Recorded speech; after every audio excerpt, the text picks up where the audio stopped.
Hi everyone, I'm Dr. Kanika Popli and welcome back to my YouTube channel. So in today's video, we'll be talking all about grand test and how to improve your score, how to review and everything like this.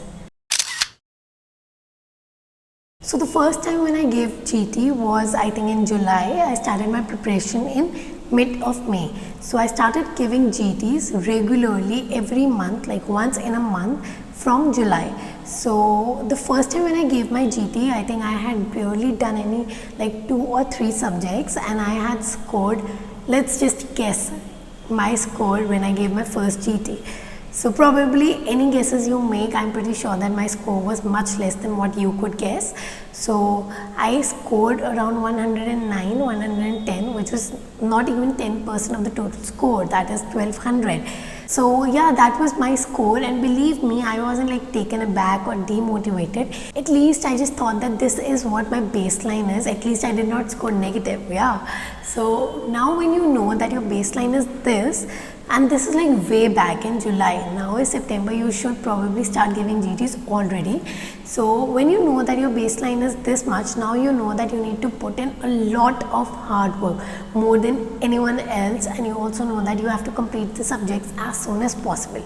So this is the first step of how to improve score in GT. Now I had scored 110, let's say in July, and then when I gave my next GT in August, I had like around 350. Then again when I gave, it became 450, and by end of September I was scoring around 510, 520, 530, 540. Now thinking that I am again and again scoring better than previous GT, so I was quite optimistic that in October I would like touch 600 and I would score amazing, and then in November 700, then 800 and like that. Okay, so I was living in that world, being so optimistic on my score. But what happened next was that in October I started scoring 510, 550, just the same way I was scoring in September. So I could hardly see any rise in my marks, whereas till October I was obviously done with my first reading. So now this was the point when I was really demotivated and I had a very long plateau phase with my GT marks. So this was the time when I had to understand that talking to people and cribbing over it wasn't the solution. The solution was only that I need to increase my study hours and increase the quality of my study by again and again revising all the topics, all the forgettables, and also increase the number of GTs. As soon as I started implementing this whole thing into my timetable by increasing the number of GTs, once upon a time I used to give 1 GT in a month, then I started giving twice in a month and then thrice in a month or weekly, and also I started reviewing it. So definitely my marks actually increased from 500 to 700, and on the main day I had scored 814 out of 1200. So this is definitely possible with everyone. So I'm pretty sure that many of you must be facing that plateau phase, and many of you must be like cribbing over it and talking to friends thinking ki we don't know anything or feeling demotivated, or if by chance any of your friend has scored less than you, then you would be in a very fantasizing world that okay, you are above them. No, this is not the time to do all of it. It is better that you start reviewing your paper and give your GTs on regular intervals, and also increase the number of GTs because it's almost October now. So for this I have a solution for you all.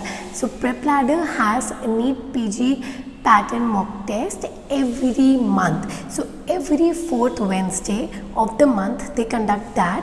This online paper, there are so many students giving it, so you actually get the rank out of so many students, and also at the same time you also get the answers to the questions in a very crisp and short manner, so you can actually understand where you went wrong, and also you would understand the solution. And believe me, the more number of MCQs you do, you tend to learn much better and you remember things also. So increase the number of GTs. Now that you know that you can give GTs every month, that is 4th Wednesday, do not forget to miss it. The benefit of giving GTs is that first, it would obviously increase the confidence in you and decrease the anxiety of the main day exam. So you should be already mentally prepared that you are giving a grand test which is equivalent to NEETPG. Do not think that this is just a grand test, ऐसे मजाक में दे दो, like giving a grand test, eating something along with that, or like talking to friends, using phone. No, when you are giving your grand test, make sure that you are in a room where no one is and no one is disturbing you. There should be no books, no phone, nothing. Just give the grand test. Most importantly, give your grand test on a PC or a laptop. So this would actually give that complete environment of you giving grand test on the main day, like the NEETPG exam. Also, the prep ladder grand test software is in such a way only the way we have the NEETPG exam. You can definitely go and give the prep ladder exam, which is on 4th Wednesday of every month. Now when you are giving that, do not forget to review your paper. Whenever we are on that plateau phase, what we do is we just give the paper and then just go back or like rest, relax and think that answers we'll see it on the next day or kabhi aur dekh lenge answers, and that kabhi aur dekh lenge never comes. That day never comes. So it would be really better if you have assigned a day for GT, so that whole day you should actually devote your day on that GT only, and that is not just by giving 3-hour paper, but also you need to review the whole paper, the answers and everything. So this is how you would also understand which subjects of you are weak. So now if for example you know that in one GT you have scored less in pharma, so you know that this is your weak point. Like for me, pharma was one of the weakest subjects. So now I knew that I had to focus more on pharma, and by focusing, believe me, it doesn't mean that you have to study more. It means that you need to revise more. So do not read so many things. Whatever you have till now is the end of whatever you have. Now you just have to revise your notes. Even if you think that your notes are wrong, just trust those notes even if they're wrong. I am telling you, just whatever you have right now, just keep on revising it and give as many GTs as many you can. And also one more benefit of giving GTs rather than giving like subject wise test is that when you are giving GTs, you actually do not know that this question is from medicine or from patho or what. Maybe the answers are same, but still when we know that we are giving a subject wise test of, let's say, patho, so we would definitely put our brain in such a way only that we know that this answer can only be related to pathology.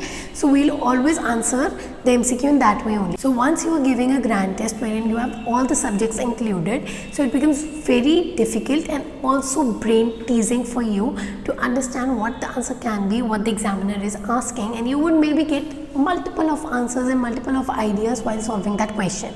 As you know that clinical questions have utmost importance this year, so definitely it is better if you give grand test, because in grand test they would be giving you clinical questions in the prep ladder NEETPG mock test, and with clinical questions they would be also correlating anatomy, radiology, non-clinical, preclinical, all these subjects into it and then coming up with the question.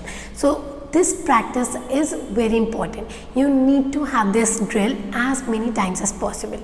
So now you know, if you are having a plateau, you need to review your paper. Second, any subject you know that this is weak, start revising it again. Maybe you have made a timetable wherein you don't want to revise that subject today, so just give few hours to it, maybe like 1 hour, and give 1 hour to that subject so that you can just revise or have a photogenic memory of that subject again. Third, increase the number of GTs. The more number of GTs you give, the more number of MCQs you solve, and the more number of MCQs you solve, your memory becomes stronger. So this is what you need to keep in your mind, and believe me, if you do all of this, nothing in the world can stop you. So all the best everyone. Bye.